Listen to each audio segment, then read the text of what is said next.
योग में श्लोक भी आता है कि जो चेतना है उसका जो कंट्रोल है वो भूतों पर है, पंच महाभूतों पर है। अवेयरनेस लेवल आपका कैसा है, गुण आपके कैसे हैं, उसके आधार पर भी कई रोगों का समाधान होता है। न्यूट्रिएंट से पहले आपको ताजा देखना है।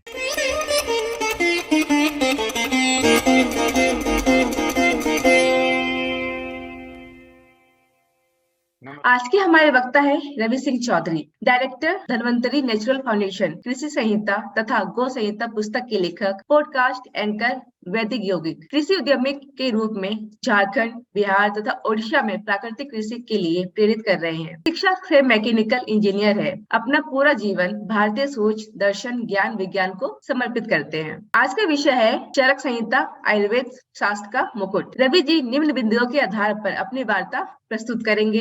चतुर्युग में रोग का मूल कारण, रोग निदान में औषधि से भिन्न अन्य महत्वपूर्ण उपाय, प्रज्ञापराध और मन का शरीर पर प्रभाव, आयुर्वेद में निहित दर्शन शास्त्र। अब मैं रवि जी से निवेदन करती हूँ कि वे अपनी वार्ता आरंभ करें। धन्यवाद। आज का जो विषय है वो आयुर्वेद का सबसे प्राचीनतम शास्त्र, जो एग्जिस्टिंग मैं कहूँ, जो अभी भी है और जिसे पढ़ाया जाता है सेमेस्टर के रूप में या ईयर के रूप में कॉलेजेस में, उस विषय को आज मैं यहाँ रखने के लिए आप सभी के समक्ष उपस्थित हुआ हूँ। और ये मेरा कारण भी क्यों रहा है, क्योंकि इस विषय को मैं शास्त्र आधारित इसलिए लाना चाहता हूँ क्योंकि होता क्या है कि एक प्रोसेस अब भी हमारा चल रहा है, डीकोलोनाइजेशन ऑफ माइंड। इससे क्या होता है कि जो हमारी साइंसेस है, हमारा जो नॉलेज सिस्टम है, वो हमारे चश्मे से, हमारे लेंस से उसको जब हम देखते हैं तो वो कैसा प्रतीत होता है, और फिर हम उसकी जो गूढ़ बातें उसको भी समझ सकते हैं। तो आप देखिए, आयुर्वेद यहीं से प्रारंभ हो जाता है कि जो सीजन है, जो ऋतु है, उसकी हमें चर्या करनी है, ऋतुचर्या। मैंने इस श्लोक को लाया है, न मूढ़ो रहते संज्ञान तावद्यान वन्न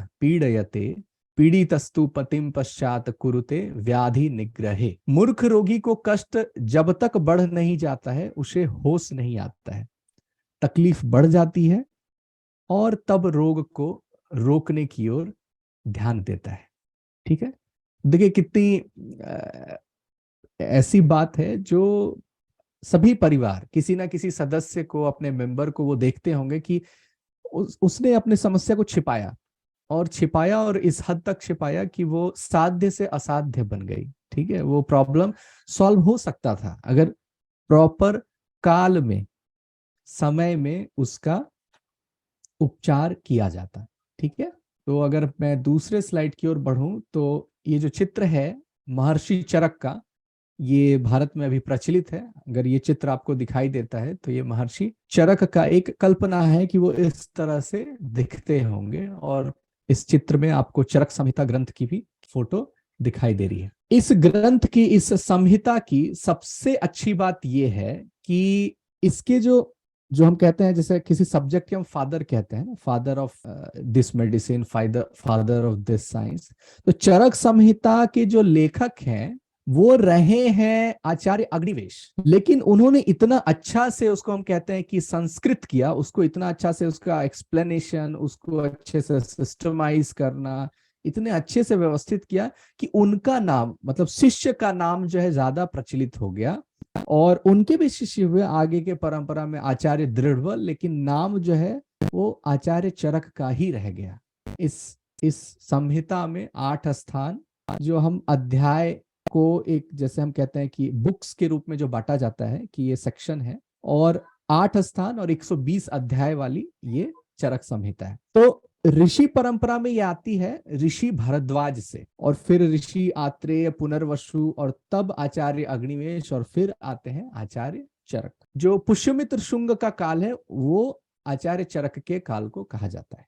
ब्रह्मा, दक्ष प्रजापति, अश्विनी कुमार और इंद्र, यहां पर आपको भगवान, देवता, इनका नाम आपको यहां प्रतीत हो रहा है। तो ऋषि परंपरा की जो शुरुआत है, मतलब ऋषि भरद्वाज ने इंद्र से जो है इस संहिता की जानकारी ली और समाज तक इसे लाए, पृथ्वी में इसे फैलाया। और डेटिंग पे मैं कहना चाहूंगा कि इस पे बहुत ज्यादा कॉन्फ्लिक्ट होता है, ये भाषा शैली और पुस्तक कितनी प्राचीन है उसके अनुसार जो है डेटिंग कर दी जाती है, तो उसको उतना सीरियस नहीं लेंगे, क्योंकि ये धीरे धीरे अभी जो डेटिंग हो रही है तो ये और प्राचीन होती जा रही है। ठीक है, टॉक के अंत में मैं धन्वंतरी नेचुरल फाउंडेशन के बारे में बात करूंगा कि कैसे अन्नमय कोश के लिए हम क्या काम कर रहे हैं।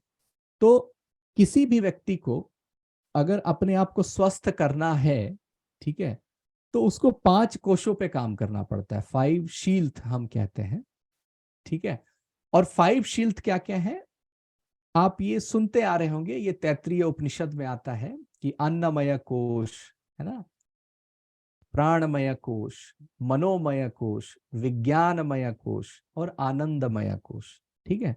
अब ये कोश जो है, आपको सारे कोश पे वर्क करना पड़ता है। अगर आपने एक पे वर्क किया, दूसरे तीसरे चौथे पे वर्क नहीं किया, तो जरूरी नहीं कि आपको जो है वो हेल्प मिले, आपके स्वास्थ्य में, शारीरिक और मानसिक स्वास्थ्य में आपको जो है सुधार दिखे, ठीक है। तो आज के जो विषय है उसमें पहला है जैसे चतुर्युग में रोग का कारण। अब ये बहुत अच्छा पर्सपेक्टिव है कि रोग का जो रूट कॉज है, हम किसी भी सब्जेक्ट में एनालिसिस में हम क्या कहते हैं, फिशबोन डायग्राम बनाते हैं, वाई वाई एनालिसिस करते हैं और रूट कॉज एनालिसिस करते हैं। तो उसी प्रकार आयुर्वेद जो है वो सिम्टम्स को ट्रीट नहीं करता है, उसके पीछे जो आने वाले रूट कॉजेज है, मूल कारण है, उसको वो चिन्हित करता है। तो सतयुग से प्रारंभ करते हैं, ठीक है। तो सतयुग में आप देखेंगे कि उसका जो अंतिम चरण है बहुत समृद्धि वाला समय है।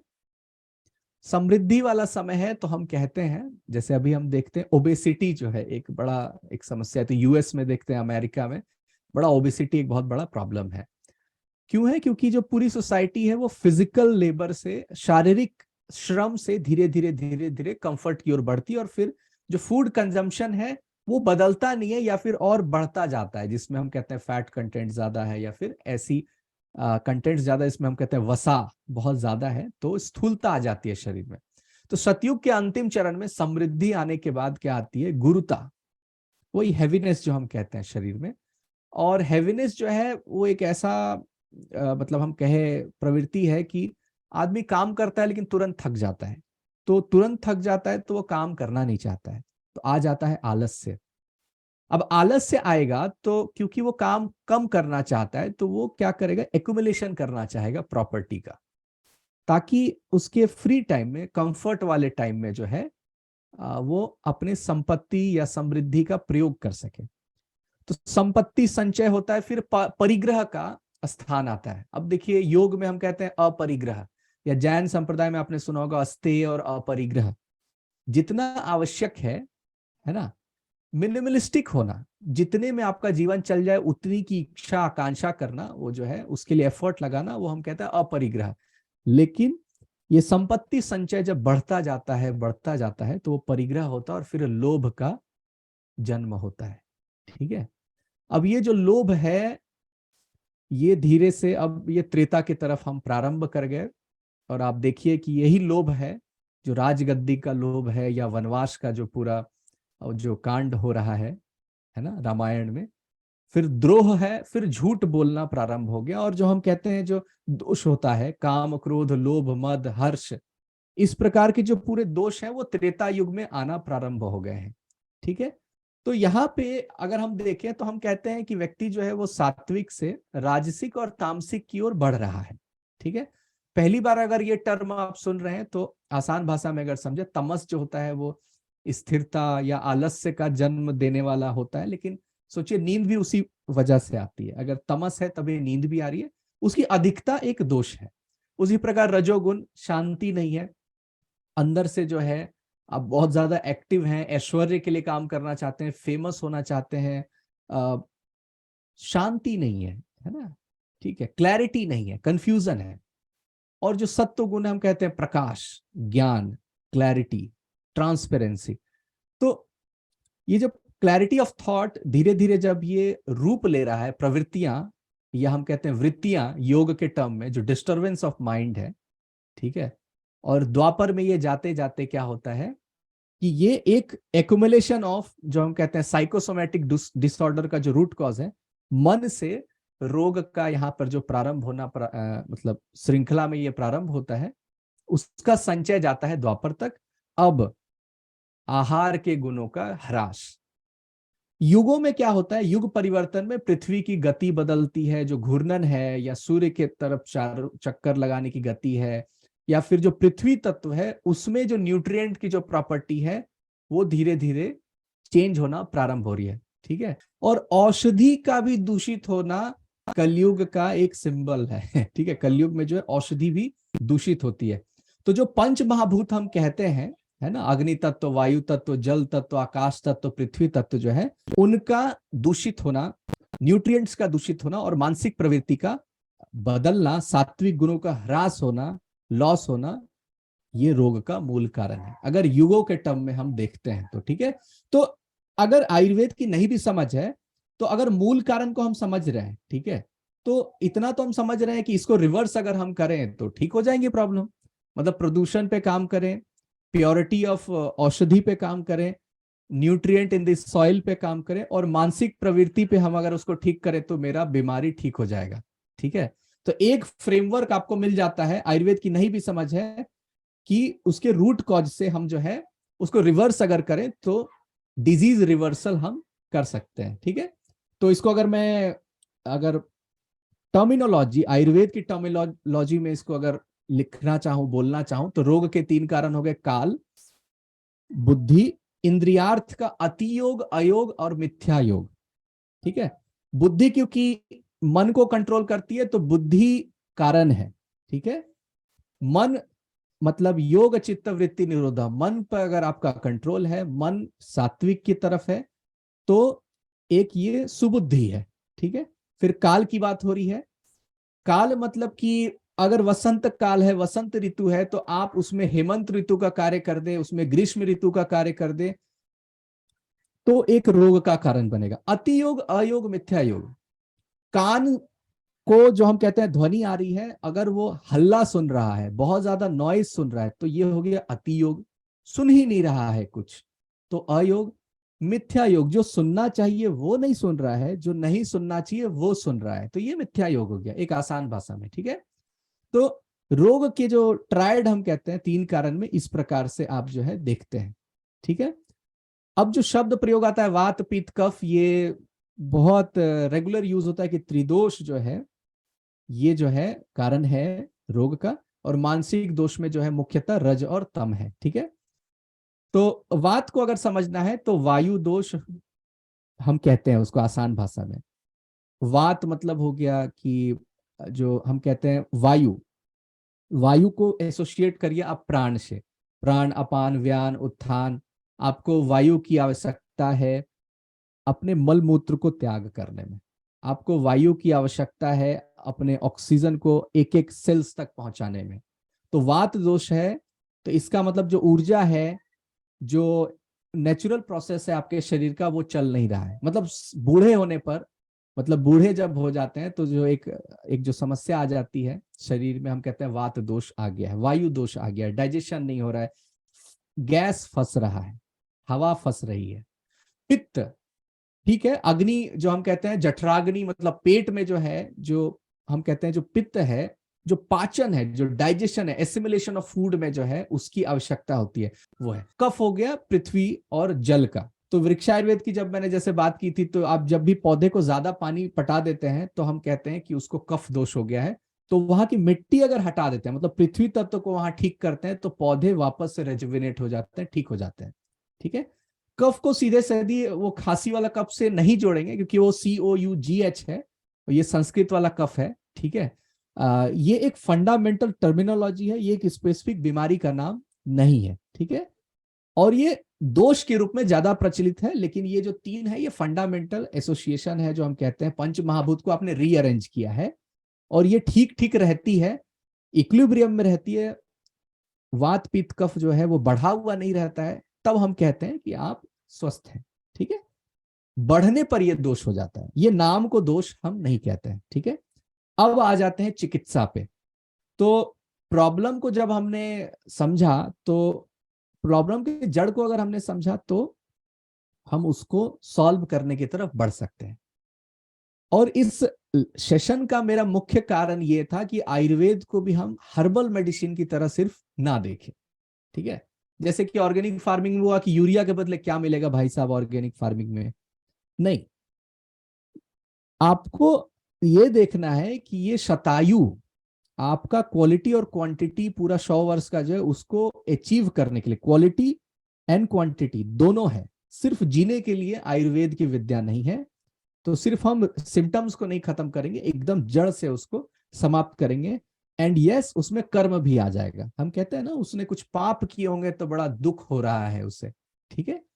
तो इसको ठीक करने के लिए उपाय का जो नाम हम कहते हैं, दैव व्यपाश्रय, युक्ति व्यपाश्रय, ठीक है। युक्ति है और दैव है, ठीक है।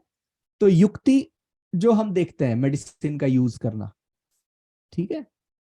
और मानसिक दोष में जो है हम देखते हैं विज्ञान, धैर्य, स्मृति और समाधि। समाधि ये योग वाला समाधि है, ठीक है, ठीक है। इस पे हम एक्सप्लेन कुछ हद तक करेंगे आने वाले अभी स्लाइड्स में। लेकिन ये जो है ये ग्रुप हमने कर दिया। एक सॉल्यूशन अगर करना है शारीरिक दोष का तो एक दैव सॉल्यूशन है, एक युक्ति सॉल्यूशन है। और मानसिक दोष में धैर्य देखिए, स्मृति देखिए, विज्ञान देखिए, ये जो है बुद्धि जो हम कह रहे हैं, सत्व गुण है, ये जो है उस दोष को शांत कर रहा है, ठीक है। तो अभी जैसे हमने कहा कि बुद्धि भ्रष्ट हो गई है उसकी, ठीक है, सात्विक वो नहीं रहा, तो इसको हम अपराध कहते हैं, अपराध है ये। और प्रज्ञा, प्रज्ञा को शब्द को हम कैसे ज्ञान शब्द से जोड़ते हैं ना, प्रज्ञा, बुद्धि, ज्ञान, है ना, विजडम। तो अपराध हो गया है, प्रज्ञा अपराध, प्रज्ञापराध, ठीक है।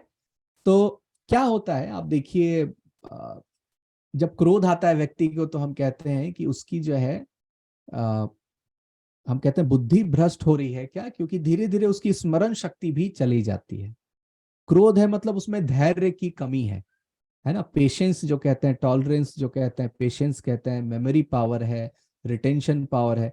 तो ये सब जो है वो अकल्याणकारी हो जाता है। और ये फिर अपने में ही एक रोग तो है ही, और मानसिक समस्या एक पैकेज के साथ आती है, वो शारीरिक समस्या का भी जन्म देती है, ठीक है।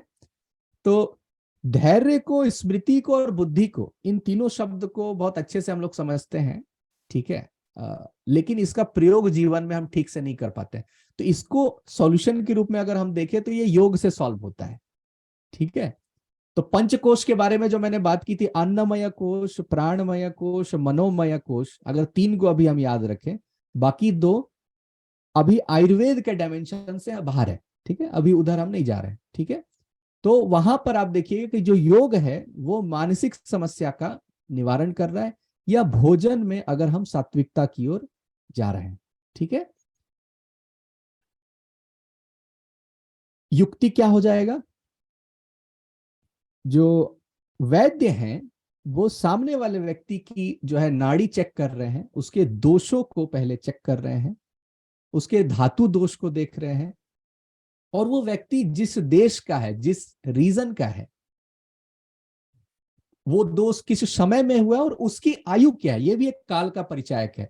वो व्यक्ति की आयु क्या है, वो कहाँ रहता है, उसकी शरीर की मूल प्रकृति क्या है। मतलब बच्चे जब जन्म लेते हैं तो मूल प्रकृति के साथ जन्म लेते हैं। कोई वात वाला ज्यादा होता है, कोई पित्त वाला, कोई कफ वाला। जैसे हम कहते हैं बड़ा पसीना आता है उसे, परस्पायर बहुत करता है ना, स्वेटिंग बहुत है, तो हम कहते हैं पित्त प्रकृति वाला। उस प्रकार से हम उस व्यक्ति को जो है हम देखते हैं, ठीक है। तुरंत पानी से जिसको समस्या हो जाती है हम कहते हैं वो कफ जो है उसका जो है वो प्रकोपक है, वो जो है। तो जो वैद्य है वो पहले पेशेंट को देखते हैं, है ना। जैसे हम डायग्नोसिस जो कहते हैं कि ब्लड टेस्ट कराओ, यूरिन टेस्ट कराओ, एंड देन रिपोर्ट की एनालिसिस करके जो बात होती है, तो उसी प्रकार युक्ति लगाने के पहले, इसीलिए अब देखिए one fits for all medicine नहीं होना चाहिए। वैद्य के प्रिंसिपल के अनुसार एक ही दवाई 10 अलग अलग प्रकार के व्यक्ति को आप नहीं दे सकते हैं, ठीक है। आपको उसको उसके अनुसार बनाना पड़ता है, ठीक है। और फिर आप आहार प्लस औषध की योजना करते हैं। देखिए फूड जो है इसका बहुत बड़ा इंपॉर्टेंट पार्ट है। तो धन्वंतरी नेचुरल फाउंडेशन जो हमने बनाया है उसका यही है कि हम अगर ठीक करेंगे तो उसको सपोर्टिव सिस्टम में एक एटमॉस्फेयर, एक माइक्रो क्लाइमेट तगड़ा वाला चाहिए जंगलों के बीच में, झारखंड में। और उसका फूड जो है वो भी न्यूट्रिशियस और प्योर होना चाहिए। अभी जो हम टर्मिनोलॉजी यूज करते हैं, भाई साहब इसमें कैल्शियम ज्यादा है, इसमें विटामिन B12 है, इसमें ये है, तो आप न्यूट्रिएंट्स के टर्म में अगर बात करते हैं तो आप ओट्स को भी खाना चाहेंगे, विदेश से जो ओट्स आएगा वो भी आप उसको ग्रहण करना चाहेंगे, लेकिन आप देखिए कि वो हमारे देश का नहीं है। देश संस्कृत में वैसे कंट्री को नहीं बोलते हैं, एक क्षेत्र को बोलते हैं, ठीक है। मतलब एक राज्य को आप देश के रूप में ले सकते हैं, ठीक है, संस्कृत में, कि वो 400 500 1000 किलोमीटर वाला जो क्षेत्र है, पेरिफेरी है, वो एक देश है, जहां पर जो जन्म आपका हुआ है वही आपकी कर्मस्थली है। वहां के भोज्य पदार्थ को खाकर आप बड़े हुए हैं, आपके पूर्वज वहां के हैं, तो डीएनए में आपकी वहां की जो है एसेंस है। तो जो औषधि भी होगी, जो फूड भी होगा, वो वहां का ही जो है आपके शरीर को लगेगा। तो बायो एब्जॉर्बिटी जो हम कहते हैं, शरीर पर उसका असर जो है वो बहुत अच्छा होता है और सुलभ होता है, ठीक है। बड़ा फॉरेन एलिमेंट जैसा बिहेव नहीं करता जो आहार है या औषध है। दैव उपाय में अगर हम देखें, मंत्र है, औषधि है, मणि है, मंगल है, उपहार है, होम है, नियम, योग का जो यम नियम है वो वाला नियम, शौच, संतोष, तप, स्वाध्याय, ईश्वर प्रणिधान, प्रायश्चित, उपवास, ठीक है, स्तोत्र पाठ, प्रणिपात, गमन में तीर्थ। उसके बाद भी आदि शब्द का प्रयोग हुआ है, मतलब ये खत्म नहीं हुआ है ये लिस्ट। अब हम देखते हैं कि अभी नोबेल प्राइज मिला हुआ इंटरमिटेंट फास्टिंग को लेकर के, फास्टिंग को लेकर के। तो पहले इन्होंने कहा कि ये आपकी प्रथाएं हैं, तो ये सुपरस्टिशन है, आप जो है ऐसा मत करिए, मतलब हेल्थ के साथ आप जो है खिलवाड़ कर रहे हैं। आप साइंटिफिक बनिए और प्रॉपर मेडिकेयर लीजिए, मेडिसिन लीजिए, ठीक है। धीरे धीरे अभी ये प्रचलन आ रहा है कि जो डॉक्टर भी हैं, अब हमारे रांची में जैसे डॉक्टर भी ऑपरेशन भी करते हैं, फिर कहते हैं कि नहीं, महामृत्युंजय मंत्र का जाप भी करवाइए। हर उपाय का आप जो है एक जीवन को बचाने के लिए, स्वस्थ रखने के लिए, आप मानिए या ना मानिए, आखिरी प्रयास करना चाहिए, तो आप उनका भी सहारा लीजिए। तो यहाँ पर देखिएगा, आप एक एक एक पैटर्न सा बनता जा रहा है कि हमारे ग्रंथों में धीरे धीरे कुछ कुछ बात को ये कह रहे हैं कि ये भी अब सत्य है, ये भी अब सत्य है, ये भी सत्य है। तो आप इस बात को कॉमन सेंस लगाइए कि जो सत्य और साइंटिफिक टेम्परामेंट से कोई ग्रंथ अगर लिखा गया है, तो फूहड़ बातें या फिर सुपरस्टिशियस वाली बातें जो है वो भरी नहीं पड़ी होंगी, है ना। ग्रंथ लिखने वाले की एक जो होती है मनस्थिति होती है, उसकी एक क्वालिटी होती है, उसकी एक एलिजिबिलिटी होती है। वो अगर सत्य लिख रहा है, वो फिक्शन नहीं है, वो अगर नॉन फिक्शन है, तो पूरा ग्रंथ में उसी प्रकार की उसकी अवधारणा और अंडरस्टैंडिंग होगी, ठीक है। तो अगर 25% चीजें सच निकल रही है, सही निकल रही है, तो मान के चलिए कि 75% को बाद में साइंटिफिक वैलिडेशन मिलेगा, बट धीरे धीरे वो उसको भी मानेंगे, ठीक है। अब देखिए, शौच जो है यहाँ पर क्लीनलीनेस है, ये हाइजीन है टेक्निकली, ठीक है। हाइजीन का बहुत बड़ा रोल है, जो हम टाइफाइड कहते हैं, है ना। पहले हैजा शब्द होता था, बीमारियां जो फैलती थी, है ना। तो क्लीनलीनेस नहीं रखने से तो बीमारियां होती है। संतोष, कंटेनमेंट, जो कहते हैं ग्रेटिट्यूड, संतोष नहीं है, बहुत परेशान है मानसिक रूप से, तो हार्ट अटैक जो हम कहते हैं, हार्ट में उसका जन्म नहीं होता है, मन स्थिति बिगड़ने से होती है।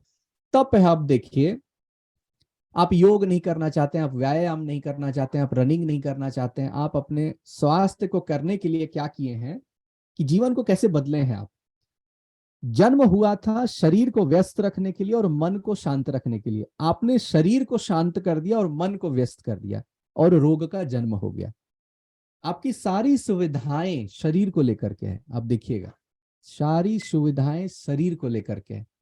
मन के लिए आपको फिर डीप मेडिटेशन, सोलो ट्रेवल, पहाड़ों पे, समुद्र किनारे, आप प्रोडक्ट नहीं बना पाते हैं मन को शांत करने के लिए, है ना, है ना। ठीक है, स्लीपिंग पिल्स है, उस पर मैं अलग से बात करूंगा कि नींद की गोली है वो क्या है, लेकिन सारे जो हमारे प्रोडक्ट्स हैं वो शरीर को लेकर के ज्यादा क्रिएटेड हैं।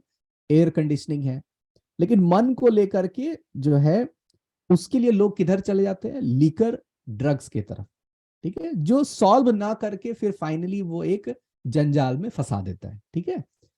तो यहां पर जो तप शब्द का प्रयोग हुआ है कि कष्ट होता है, कोई जब हम एफर्ट लगाते हैं, फिजिकल एफर्ट लगाते हैं, तो कष्ट होता है, उसमें उसको सहन करने की अगर क्षमता है आप में, तो आप में तप है। जो हम कहते हैं कि ऋषि जो है, मुनि है, एक टांग पर तपस्या कर रहे हैं, तो उस कष्ट को वो सह रहे हैं, उसके लिए उनमें टॉलरेंस है। तो वो जो है, वो एक जो हम कहते हैं एक पुरुषार्थ के रूप में आपको जो है वो शारीरिक क्षमता प्रदान करता है। स्वाध्याय पढ़ना चाहिए, योग के बारे में पढ़िए, आयुर्वेद के बारे में पढ़िए, हेल्थ के बारे में आप देखिए। ईश्वर प्रणिधान, भक्ति। आपकी मन स्थिति नहीं ठीक हो रही है तो अपने आप को, अपने अहंकार को डिसॉल्व करके जब आप समय देते हैं तो आप कहते हैं बड़ा शांति का माहौल है यहाँ पर, बड़ा शांति मिल रहा है भजन कीर्तन करके। तो ये जो नियम है ये भी एक दैव उपाय है आपके प्रॉब्लम को सॉल्व करने का। प्रायश्चित देखिए यहाँ पर, एंग्जाइटी डिसऑर्डर ठीक करने के लिए प्रायश्चित शब्द है, उसको कॉम्पेंसेट करने के लिए आप सेवा दान दक्षिणा आप करिए। स्रोत पाठ में जैसे और मंत्र भी है, जैसे कि महामृत्युंजय मंत्र है, हनुमान चालीसा का पाठ है। अब ये जितनी भी बातें ये लगेगी कि ये साइंटिफिक नहीं है, लेकिन फिर से मैं कहता हूं साइंस उसे कहते हैं जो रिपीटेटिव होता है, जिसको वेरीफाई कर सकते हैं, जिसको टेस्टिफाई कर सकते हैं, जिसको सिखा सकते हैं, जिसको पढ़ा सकते हैं। लेकिन अनुभूति के डायमेंशन में बाकी चीजें होती हैं जो साइंटिफिक नहीं भी होती। लेकिन साइंटिफिक नहीं होना उसको हम ये नहीं कहते कि वो झूठ है। आपका अनुभव और दूसरे का अनुभव दोनों अलग अलग होता है, ठीक है। आप देखिए शब्दों में कितनी जो हम कहते हैं लिमिटेशन है। मैं आपको पूछूं कि आप जो कल गुलाब जामुन खा रहे थे उसका स्वाद क्या था, तो आप एक्सप्लेन कीजिए शब्दों में। तो आप बड़ा मेहनत करेंगे कि नहीं वो उस जैसा लगा था, उस जैसा लगा था, फिर अंत में कहेंगे कि अच्छा चलो खिला देते हैं तुमको, फिर तुमको पता चलेगा कैसा लगा था। तो क्या होता है, शब्दों की एक लिमिटेशन है। तो शब्दों की लिमिटेशन है तो लॉजिक का एक लिमिटेशन है, क्योंकि लॉजिक शब्द के अंदर है। एंड लॉजिक का अगर लिमिटेशन है तो जो है साइंस को जो हम एक्सप्लेन करते हैं शब्दों में और अंडरस्टैंडिंग में करते हैं, ग्राफ्स में करते हैं, लॉज में करते हैं, तो एक लिमिटेशन आता है। तो बहुत सारा डायमेंशन साइंटिफिक डायमेंशन के बाहर है, ठीक है। तो जो हम मेटाफिजिक्स कह दे या फिर जो अब जो है टर्मिनोलॉजीज यूज होती हैं, ठीक है, तो ऐसा नहीं है कि वो लाभ नहीं देता है। इसीलिए आप जो है वो आपके एक्सपीरियंस की बात है कि होम करने से, अग्निहोत्र करने से आपको अगर लाभ हो रहा है तब आप मानिए, नहीं तो मत मानिए, ठीक है। लेकिन ये उपाय के रूप में है, ठीक है, अपने इलाज के लिए, आपको उपचार के लिए ये उपाय के रूप में है। तो टोटल जो है अगर यहाँ पे देखूं आहार औषधि मंत्र मणि अगर मैं कहूं तो ये 16 और 3 19 है। तो औषधि हर्बल मेडिसिन एक उपाय है, 18 उपाय कुछ और है, वो परंपरा के अंतर्गत है, वो हम उसको पाखंड समझ के छोड़ रहे हैं। कल्चरल जो कॉन्शियसनेस है उसको हम नेग्लेक्ट करते हैं कि हमें प्रोग्रेसिव होना चाहिए। लेकिन प्रोग्रेसिव होना मतलब ये नहीं है कि हम वेस्टर्नाइज हो जाएं, मॉडर्न आगे बढ़ने का मतलब ये नहीं है कि हम अपनी परंपराओं को छोड़ दें। आप इंग्लिश सीखिए बट संस्कृत भी सीखिए, मतलब आपको संस्कृत छोड़ने की आवश्यकता नहीं है इंग्लिश सीखने के लिए, ठीक है। तो इतने उपाय जो हैं ये बीमारियों को ठीक करते हैं। और इसमें देखिए प्रायश्चित शब्द आ रहा है, इसका मतलब कर्म आ गया है ना, कर्म। तो कुछ जब रोग असाध्य बनते हैं, मतलब एक ही मेडिसिन दो व्यक्तियों पर इस्तेमाल होता है तो एक ठीक हो जाता है दूसरा ठीक नहीं होता है, एक ठीक हो जाता है दूसरा ठीक नहीं होता है। तो उसमें हम कहते हैं कि उसमें एक दोष है, उस दोष का निवारण आपको करना पड़ेगा। पितृदोष है क्या, कोई पूर्व जन्म के कृत है क्या, ठीक है। आपको उस कर्म को एग्जॉस्ट करना पड़ेगा, ठीक है। या आप उसको आध्यात्मिक मार्ग से करिए, या अध्यात्म में जो जो लोगों को एक सेकुलर मेथड लगता है लेकिन है तो वो हिंदू धर्म का ही हिस्सा, जो योग है वो भी एक माध्यम है। या फिर सेवा जो एक माध्यम है जिससे जो है आप जो है क्या कहते हैं कि जब कमजोर की आप सहायता करते हैं तो देवता आपके साथ हो जाते हैं, आप देवता दैव शक्ति को मजबूत करते हैं, ठीक है। जब भी आप बेसहारा व्यक्तियों का, लोगों का, पशु का जब उसकी सहायता करते हैं तो आप जो है दैव शक्ति प्राप्त करते हैं, ठीक है। तो दैव उपाय भी जो है हम कहते हैं कि आपको अपने रोगों को ठीक करने के लिए करना चाहिए। तो ये जो श्लोक आता है, जब अगर दर्शन शास्त्र की हम बात करें, पूरा आयुर्वेद पढ़ाई होने के बाद अंत में ये श्लोक यही कहता है, जैसे कहते हैं योगे मोक्षे च सर्वाशाम वेदना नाम वर्तनम। सभी दुखों का, सभी वेदनाओं का जो परफेक्ट सॉल्यूशन है वो है योग और मोक्ष। वैसे योग तो मोक्ष की ओर ले जाता है, लेकिन योग का अगर जो प्रारंभिक क्रिया भी हम कहें, यम नियम आसन प्राणायाम प्रत्याहार, भी आपको जो है वेदनाओं से दूर करता है और मोक्ष भी सारे समस्याओं से समाधान करता है। अगर मैं टेक्निकल थोड़ा जाऊं, क्योंकि ये बहुत फंडामेंटल बातें हुई कि टेक्निकल क्या है, कि जैसे कि षड्रस और सप्त धातु, हमारा जो जैसे ब्लड है, रक्त है, मज्जा है, शुक्राणु है जो हम कहते हैं, तो ये सारा जो है जो फ्लूइड एलिमेंट है उसका एक बैलेंस होना चाहिए, उसका बैलेंस होता है। और उसका बैलेंस हम रसों से प्राप्त करते हैं, षड रस, लवण है, मतलब शुरुआत अगर हम करें तो मधु, लवण, है ना, कटु, तिक्त, कसाय, ये जो भी रस हैं, इस रसों का हम पान करते हैं कि नहीं, क्योंकि ये रस जो है इन्फ्लुएंस करते हैं वात, पित्त और कफ को, मतलब पंच महाभूत को, और ये इन्फ्लुएंस करते हैं हमारे धातुओं को, जिससे हमारा पूरा जो बॉडी का सिस्टम है, जिससे हमारा बना है, उसको इन्फ्लुएंस करते हैं। योग में श्लोक भी आता है कि जो चेतना है जो है उसका जो कंट्रोल है वो भूतों पर है, पंच महाभूतों पर है। तो चेतना आपकी कैसी है, अवेयरनेस लेवल आपका कैसा है, गुण आपके कैसे हैं, उसके आधार पर भी कई रोगों का समाधान होता है। और अंत में अगर मैं कहूं, जो कोश का मैंने नाम लिया था, अन्नमय कोश, फूड पे ध्यान दीजिए, फ्रेश होना चाहिए, ताजा, न्यूट्रिएंट से पहले आपको ताजा देखना है, ठीक है। सेल्फ कुक्ड होना चाहिए, खुद से पकाया हुआ होना चाहिए, प्रेम पूर्वक पकाया होना चाहिए। जैसे हम कहते हैं जैसा अन्न वैसा मन, एक फॉर्मूला तो वो है, लेकिन दूसरा ये भी है जैसा मन वैसा अन्न। स्टाफ जब उसी मसाले को प्रयोग करके खाना बनाता है तो घर वाला खाना होटल में अगर बनेगा तो टेस्टी नहीं लगेगा, ठीक है। तो घर में जब प्रेम पूर्वक बनाया जाता है खाने को तो गजब का स्वादिष्ट होता है। तो अन्नमय कोश में फ्रेश फूड, प्रेम पूर्वक पकाना, अन्न को जो है उसके प्रति भी ग्रेटिट्यूड होना, संतोष होना और आवाहन करना। इसीलिए हम कहते हैं भोजन मंत्र होता है कि आज हमें भोजन प्राप्त हुआ है, ये हमारे लिए सौभाग्य की बात है। पंच महाभूतों को भी धन्यवाद कहना। मनोमय कोश, मन स्थिति कैसी है। प्राणमय कोश, ठीक है, वायु से आप उसको अभी जोड़िए, टेक्निकल है वो बहुत। प्राण क्या है, हम कहते हैं उसको, वो एनर्जी फोर्स है, लाइफ फोर्स है आपका। प्राण से हम उसका जो सिंबोलिज्म है, जो कहते हैं कि जो हम श्वास ले रहे हैं छोड़ रहे हैं, वो प्राण से उसका संबंध है, बट वो प्राण नहीं है, ठीक है।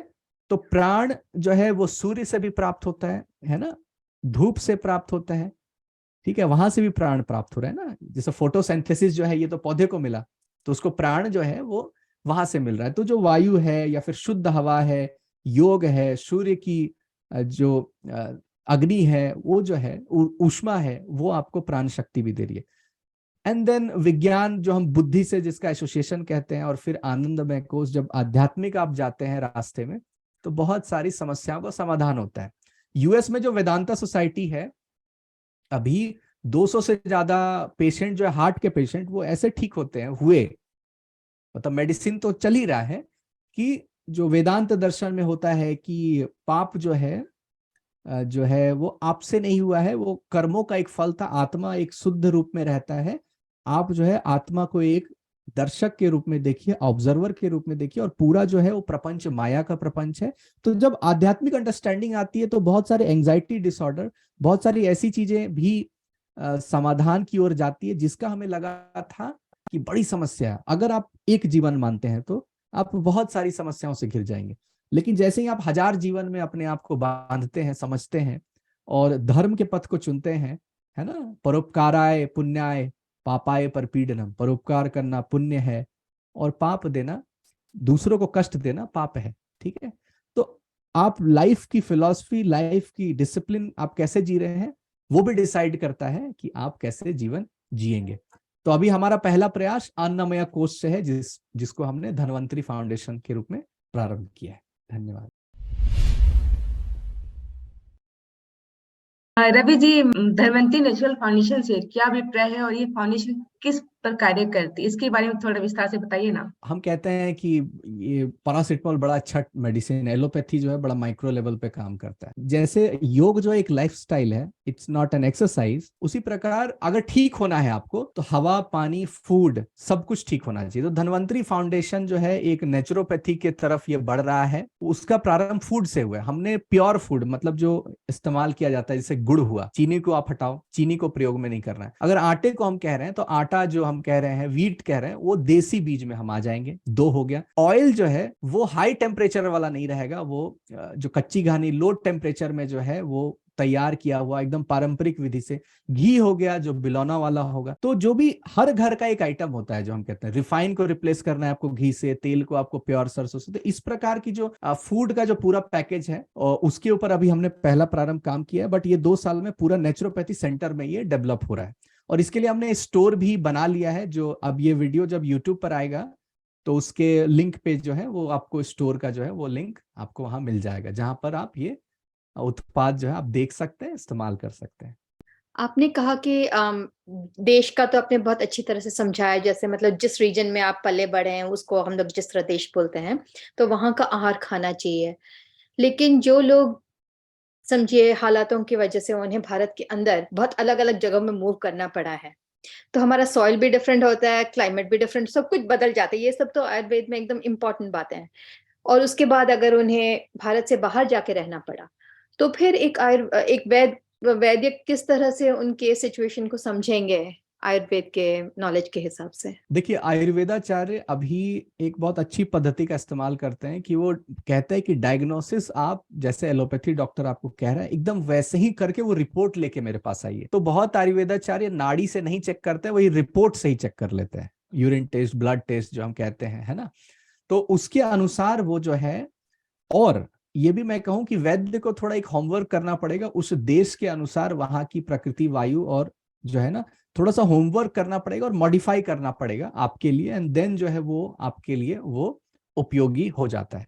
तो ये वैद्य को थोड़ा एफर्ट लगाना पड़ेगा। और यस, मैं यहाँ पर एक बात कहना चाहूंगा कि आयुर्वेदाचार्य या आयुर्वेद, ये दोनों का जो इमेज है उस पर मैं थोड़ा सा बात करना चाहूंगा कि जब सब ट्राई कर लेते हैं लाइफ में कि अच्छा हमने ये मेथड भी देख लिया, ये भी कर लिया, चलो एक बार आयुर्वेद भी ट्राई कर लेते हैं, तो एक तो वो अप्रोच था। तो साध्य जब असाध्य हो जाए तो वो गलत है, मतलब वो आयुर्वेद आपको हेल्प वहां पर जरूरी नहीं कि वो कर पाए। और दूसरा है कि कहता है, चरक संहिता ही कहता है कि अपने आप को अग्नि में समर्पित कर दें, विष से कटवा, मतलब सांप से कटवा ले, लेकिन एक अयोग्य वैद्य के पास आप कभी ना जाएं, ठीक है। तो जो 10 विध परीक्षण, जो पूरा प्रॉपर टेस्ट के साथ जो है, टेस्ट के साथ आपकी समस्याओं का एक पूरा फ्रेमवर्क डिसाइड करता है, देन आपको सॉल्यूशन देता है, तो वो उस हिसाब से आपको जाना चाहिए। और ये अभी पोस्ट कोविड जो है बहुत अच्छा अब ये डेवलप हो रहे हैं कि बड़ा जो हम कहते हैं योग्य वैद्य आपको और ज्यादा अब दिखने लगेंगे। तो आपने कहा ना माइंड के हेल्थ का भी ऑब्वियसली बहुत असर पड़ता है, that we know. I worry about Hindus comparing our understanding of mind with the psychology of the West. Why I worry is on 2 accounts. One is our knowledge, which we are trying to use now, has come directly from the gods and through our rishis who were functioning at a level that I cannot even imagine, even though I aspire to. In the Western system, they don't even have a concept of that, let alone aspiring to, working to, or using that level to attain knowledge. Big difference between the two. And the Western people have taken a lot of knowledge from us as well, and they have changed it over. It's practically distorted with the core removed out of it, and they're using it to fit their material model, you know. So even our knowledge, when it's taken, it's not applied the way we used to apply it. On those 2 accounts, comparing the two and saying, see, they are also coming to the same conclusions as we are, and therefore we could all collaborate.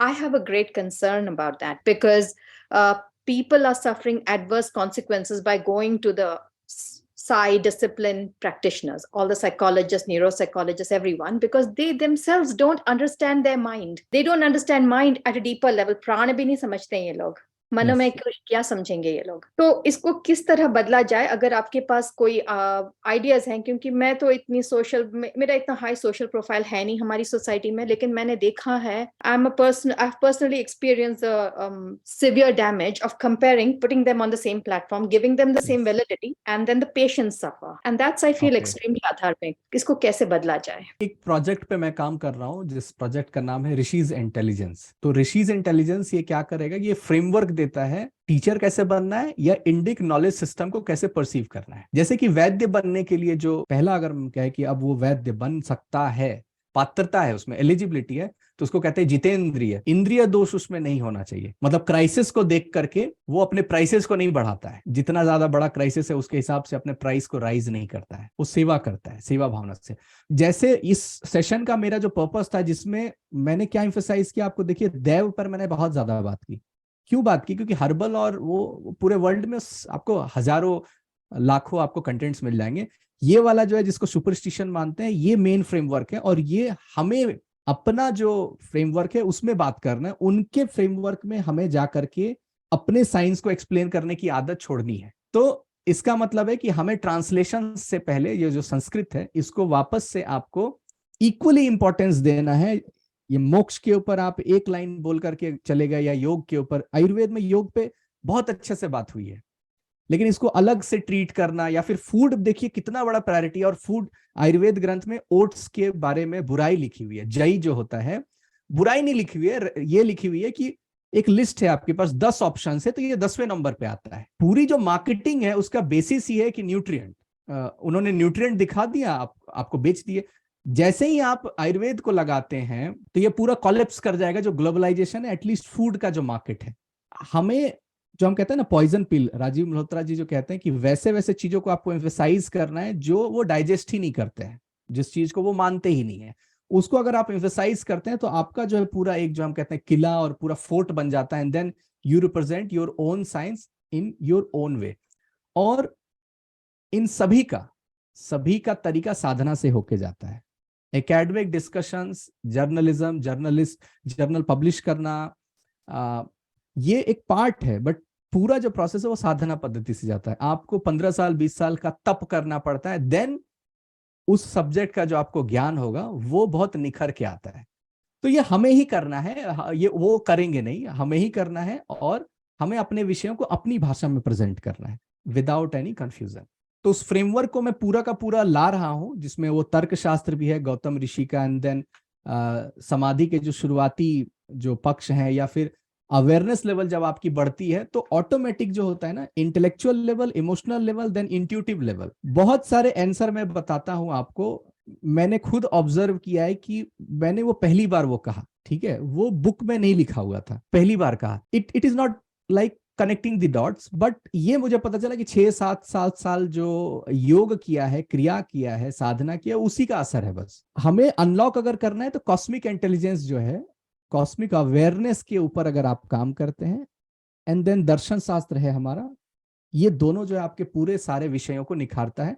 And ये psychology को, अभी मैं IIPS गया था, वहां जो international institute of population sciences है मुंबई में, वहां योगा इन साइकोलॉजी इंट्रोड्यूस हो चुका है, ठीक है, एज अ सब्जेक्ट पढ़ाया जाएगा, ठीक है, वो साइकोलॉजी के अंदर आएगा। तो उस तरफ हम बढ़ना प्रारंभ कर चुके हैं कि योग अब साइकोलॉजी के अंदर है, और वो साइकोलॉजी को हमको डिसरिगार्ड करना है। ये हर एक फील्ड में आएगा आपका, पॉवर्टी, सोशल NGOs जितने हैं, है ना, जितनी भी डेफिनेशन है, केस स्टडीज है, अफ्रीका के केस स्टडीज यहाँ 2018 तक पढ़ा रहे थे, पॉवर्टी का, ब्राजील का पढ़ा रहे थे। तो सबके रूट में ना क्या है, हमारा कल्चरल आइडेंटिटी आ जाता है, जिसको ये दबा देते हैं हर बार। जैसे कि यज्ञ से जो है वो यूनिटी आती है गांव में, यज्ञ से वाटर प्यूरिफाई होता है, और यज्ञ से पूरा जो है खेत जो है रिवाइव करना प्रारंभ करता है। खुद कर रहे हैं होमा फार्मिंग, बट यज्ञ का अगर आपने नाम ले लिया तो ये प्रो हिंदू दिख गया, रही तो आप जो है ये रिलीजन को कहाँ ले आए, साइंटिफिक बनिए, NPK पे काम करिए, नाइट्रोजन फास्फोरस पोटासियम पे। तो क्या होता है कि आपको पहले ये सेग्रीगेट करना आवश्यक है कि रिलीजन जो आपको प्रतीत हो रहा है ये प्रॉपर सीकिंग है बाय नेचर और साइंटिफिक है, तो यहीं पर आपको सॉल्यूशन है। तो हमारे रिसर्चर ही जो नॉलेजेबल हो जाते हैं फिर वो डिसरिगार्ड करने लग जाते हैं इसको, तो ये हमें करना है, ठीक है, and that is the part of decolonisation of mind, उसी प्रोजेक्ट का ये पार्ट है। मेरा प्रश्न है वो विरुद्धाहार पर है। तो इसमें ऐसा है कि मैं मूल गुजरात का हूँ, तो मैं उसका उदाहरण दूंगा। परंपरागत जो भोजन हम लेते हैं उसमें ही कुछ ऐसी रेसिपीज हैं, कुछ ऐसी वानगी है जो विरुद्धाहार के बेसिस पे ही है। जैसे कढ़ी है, या फिर एक मेथी चोखा करके एक सब्जी है, वो है जो छाछ और दही को ही गर्म करके बनाया जाता है, और वो बहुत पुरानी है, मतलब काफी सालों से यही चलती आती है। और यदि हम मतलब पूरे भारत में ऐसी कई ऐसी रेसिपीज़ है, कई वानगी है जो विरुद्धाहार से ही चलती है। और यदि हम समझाने का या फिर सिर्फ़ बताने का प्रयत्न करें तो एक रिएक्शन सा आ जाता है कि भाई ये तो कैसे छोड़ सकते हैं। जैसे चाय तो वैसे आयुर्वेदाचार्यों की माने तो लेनी ही नहीं चाहिए रोज़ तो। फिर भी लोग लेते हैं और हाँ, उसको बहुत ग्लोरीफाई करते हैं और कहते हैं कि चाय में तो हमने अब चीनी छोड़ के गुड़ डालना चालू कर दिया, तो दूध को भी गुड़ के साथ नहीं लेना चाहिए, ये भी नहीं यस, समझ रहे हैं। विरुद्धाहार है। यस, तो यस, यस। विरुद्धाहार इतना बड़ा वो ब्लंडर हो चुका है कि अब निकल ही नहीं रहा है। तो इसके बारे में आप कुछ कहना चाहेंगे?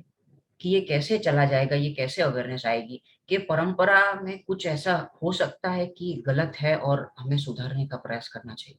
हमने क्या किया है, प्रोडक्ट को सेल करने के लिए अवेयरनेस मार्केटिंग का पूरा एक फ्रेमवर्क बनाया है कि जैसे एक मार्केटिंग होती है कि ओट्स का आया और कहा गया कि इसमें इतना न्यूट्रिएंट्स है और फिर मल्टीग्रेन आटा है, उस पे उन्होंने बात की। लेकिन जो बेचने वाले प्रोडक्ट बेचने वाले वो जो है आयुर्वेदिक प्रोडक्ट बेच रहे हैं, लेकिन उनको भी आपको मैसेज वही दे सकते हैं, क्योंकि क्या है ना, अभी वहां डायरेक्ट ट्रांजेक्शन है, वो पैसे का लेन देन है। और वहां पे बताना है कि गुड़ देखिए मैं दे रहा हूं दूध में, ये जाके या तो दूध फटेगा या तो ये विरुद्धाहार है। आप गुड़ की प्रॉपर्टी को सिर्फ देखकर मत चलिए और मिल्क की। तो ये जो जुड़ा है एक्चुअली, जैसे किसान जो बीज भंडार से जुड़ता है, तो बीज भंडार वाला जो कहता है ना, वो उसका बात मानता है। बाकी कितना भी अवेयरनेस कहीं हो रहा है, वो और किसी का ज्यादा सुनता नहीं है, सीड स्टोर का ही ज्यादा सुनता है। तो उसी प्रकार जो भी ऑर्गेनिक और नेचुरल वाले फील्ड में है, तो कुछ लोग है ब्रांडिंग के लिए बस आ रहे हैं कि हाँ A2 हमने ब्रांड कर दिया, बट जो रियल है, रियल आयुर्वेदिक है, वो बेचेंगे और फिर अवेयरनेस भी देंगे। तो हम लोग ऐसे ही कहते हैं कि हम जो है ये मकर संक्रांति पे आपको दे रहे हैं, फिर ये सीजन के बाद नहीं मिलेगा, हम देंगे ही नहीं आपको। ठीक है, आप क्योंकि वो ऋतुचर्या आपका टूट जाएगा, गलत सीजन में आप उसको हम क्यों कंजम्पशन करेंगे। ठीक है, तो ये धीरे धीरे जो अवेयरनेस है, देखिए समय लगता है। कोविड जो फास्ट कर दिया है प्रोसेस को, कि अचानक से लोग जो अश्वगंधा का नाम जानने लगे हैं, गिलोय का नाम जानने लगे हैं। लेकिन ये जो अभी नई पीढ़ी है, ये जरूर सोचती है, क्योंकि हेल्थ का प्राइस बड़ा बढ़ रहा है, मतलब जो खर्चा है, तो पैसे का सबको जो है ना वो दर्द हुआ है कि 10 लाख तक खर्चे हो जा रहे हैं, 20 लाख खर्चे हो जा रहे हैं। तो ये जो कम्युनिटी बनती है, 50 कस्टमर बने, 1000 कस्टमर बने, तो उनके बीच में ये बीच बीच में आपको प्रोडक्ट लेकर के बात करना है। तो ये हम अभी धीरे धीरे इसको कर रहे हैं। जो भी हमारे खरीदार हैं उनसे हम बात करते हैं कि देखिए ये प्रोडक्ट जो है, इसको कैसे खाना चाहिए। और कुकिंग, आपको जो है कुकिंग भी अवेयरनेस के लिए मेलाओं का योजना आप कर सकते हैं। जैसे वसंत मेला लगता है हमारे यहाँ बोकारो में, झारखंड में, तो कुकिंग का भी आपको कैसे पकाना है, किस प्रकार पकाना है ना। तो ये एक इवेंट के रूप में आप जब करते हैं ना बड़े स्तर पे थोड़ा सा, तो लोग जो है ज्यादा अट्रैक्ट होते हैं। तो इस तरह से मतलब आपका कोई पुस्तक और या चरक संहिता के ऊपर इतनी मतलब शॉर्ट करके जो मतलब एज अ गाइड बुक हो सकता है, इस तरह से मतलब कोई पुस्तक है मतलब आपके लिखा हुआ और कहीं और लेखक का? मैंने चरक संहिता जो पूरी ये की थी, ये आप देखिए चौखंबा पब्लिकेशन की है। ठीक है, संस्कृत में सत्यजीत आर्य जी से पूरा संस्कृत एंड हिंदी में जो है इसका पूरा सेशन मैंने लिया था। और ये देखिए ये सेकेंड मतलब 2 साल तक बच्चों को, सेकेंड ईयर थर्ड ईयर, ये हाफ पार्ट में पढ़ाई जाती है। तो इससे आसान पड़ता है अष्टांग हृदय, मतलब डायरेक्ट पड़ता है थोड़ा सा। चरक संहिता एक ना, अगर आपको इनोवेशन करना है आयुर्वेद में, तो आपको इस ग्रंथ की सहायता लेनी पड़ती है। अब वैसे फर्स्ट ईयर में क्या होता है कि इसके दर्शन शास्त्र वाले पार्ट को लोग नेग्लेक्ट करते हैं। बच्चे भी बोलते हैं कि अब समझ में नहीं आता है हमें, ये क्या सांख्य दर्शन है, वैशेषिक दर्शन क्या है। बट इनोवेशन कुछ अलग करना है, आगे बढ़ना है, तो चरक संहिता है। आसान के लिए आप छोटी छोटी पुस्तक जो है अष्टांग हृदयम की और भी कॉपीज आपको मिलती है। मैंने वृक्ष आयुर्वेद और पशु आयुर्वेद पे लिखी है। मेरा आयुर्वेद का पूरा स्टडी पशुओं और वृक्षों के लिए था। ठीक है, तो उसके लिए कृषि संहिता और गौ संहिता वो तो उपलब्ध है ही। मेरी पुस्तक जो है वो इसी हमारे वेबसाइट पे मिल जाएगी, ये जो धन्वंतरी nf.in, यही है वेबसाइट। यहाँ से ही आप स्टोर तक और यहाँ तक आप जा सकते हैं। रवि जी, आपसे पूछना था, एक तो हमारे जो इंस्टीट्यूट्स हैं इंडिया में आजकल जो आयुर्वेद पढ़ा रहे हैं, वो जिस तरह से पढ़ाना चाहिए प्रॉपरली, मतलब the maintaining the the proper purity of the studies, जैसे पढ़ाना चाहिए वैसे पढ़ा रहे हैं या diluted version पढ़ा रहे हैं? और दूसरा प्रश्न उसके साथ जुड़ा हुआ कुछ है, आपने सुना होगा वो कंट्रोवर्सी हुआ था जो बाबा रामदेव जी के कोविड मेडिकेशंस के बारे में, उसके बारे में आपके क्या ख्याल हैं कि what went wrong there? Was what he was doing, how far was it aligned with Ayurveda or not? Whether it was aligned with it or not, इसके बारे में आपके क्या ख्याल है? देखिए, इन प्रिंसिपल जो आचार्य जो कर रहे हैं वो तो आयुर्वेदिक प्रिंसिपल के अनुसार है। उनका जो ऋषिकेश में सेंटर है, जो केयर है, जो भी होता है। अब होता क्या है, जब मार्केटिंग होती है और फिर FMCG हम जो कहते हैं कि आप जो है वर्ल्ड मार्केट में कॉम्पीट करना चाहते हैं, तो आप जो कहते हैं कि साम दाम दंड भेद, आप उनको हराने के लिए उनकी ही मेथोडोलॉजीज को इस्तेमाल करने लग जाते हैं। तो हम ये कहते हैं कि रामदेव बाबा ने एक पूरा फील्ड क्रिएट कर दिया, माने आयुर्वेद को से धक्का दिया। जो मेन स्ट्रीम मार्केट है उसको लड़ने के लिए उन्होंने अपना पूरा जान लगाया। और लेकिन अब जो है लोगों को ये प्रतीत होता है, समझ में आता है कि जैसे घी है या फिर कुछ प्रोडक्ट है, तो क्या और अल्टरनेटिव है क्या? तो सेक्टर उन्होंने ही बनाया, पूरा का पूरा जो हेल्प किया उन्होंने। डाबर पहले से थी, लेकिन जो धक्का बड़ा कस के देना था वो पतंजलि ने दिया। और अब जो है जो हम कहते हैं कि आहार सबसे बड़ी औषधि, आपका किचन सबसे बड़ा ये है, तो हमारा जो मेन ध्यान उधर होना चाहिए, ऋतुचर्या, दिनचर्या, आहार पे। क्राइसिस में जो है आप जो है फिर ऐसे डिसीजंस लेते हैं जो सही आपके अकॉर्डिंग जाते हैं, कुछ नहीं भी जाते हैं, ठीक है। और कोविड के टाइम में जो हुआ वो क्या है कि मतलब एक तो देखिए इंडस्ट्रीज की बड़ी लड़ाई आपस में, तो आयुर्वेद के साइड से हम लोग है तो हम लोग तो आयुर्वेद को ही सपोर्ट करेंगे। लेकिन होता है केमिकल फार्मिंग और ऑर्गेनिक फार्मिंग, ये दो भी अलग अलग इंडस्ट्री हैं, तो अपने इंडस्ट्री लॉबी करते हैं और एक दूसरे से तो वो अपना वर्चस्व, मार्केट शेयर की लड़ाई पूरी की पूरी करते हैं, ठीक है।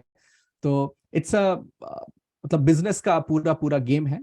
बट प्योरिटी जो है वो थोड़ी कॉम्प्रोमाइज होती ही है, मतलब वो प्रिंसिपल नहीं है, क्योंकि उसमें जो प्रिजर्वेटिव आएंगे तो वो तो नहीं है ना आपके मतलब ग्रंथों में नहीं है, लेकिन आपके एरिया में वैद्य भी नहीं है, तो आपको दवाई किसी रूप में तो उपलब्ध होनी चाहिए। तो वो फिर एक अल्टरनेटिव हाइब्रिड आ जाता है। जैसे कहते हैं इसबगोल जो है वो लोग नहीं लेना चाहते थे, इनो को या दूसरे जो है एसिडिटी के लिए लेते थे। दो गुट बट गया आयुर्वेदाचार्य में, एक है कि नहीं हम प्योर रखेंगे इसबगोल को, एक ने कहा नहीं फ्लेवर हम डालेंगे। तो जिन्होंने फ्लेवर डाला, तो ऑरेंज फ्लेवर डाला, तो इसबगोल की सेल्स इतनी बढ़ गई कि इसबगोल ही जो है वो फेमस होने लगा और मेन स्ट्रीम एसिडिटी की गोलियां खत्म हो गई। कलयुग में आप अर्थ को बनाते हैं तब धर्म को बचाते हैं, इस तरह का थोड़ा एसेंस आता है। पावरफुल अगर आप नहीं है, अर्थ नहीं है, आर्थिक नहीं है, तो विचारधारा से आप बचा नहीं पाएंगे। तो एक मध्यम मार्ग, मिडिल पाथ लेकर के अभी जो है ये लोग चलते हैं, तो ऐसा भी होता है।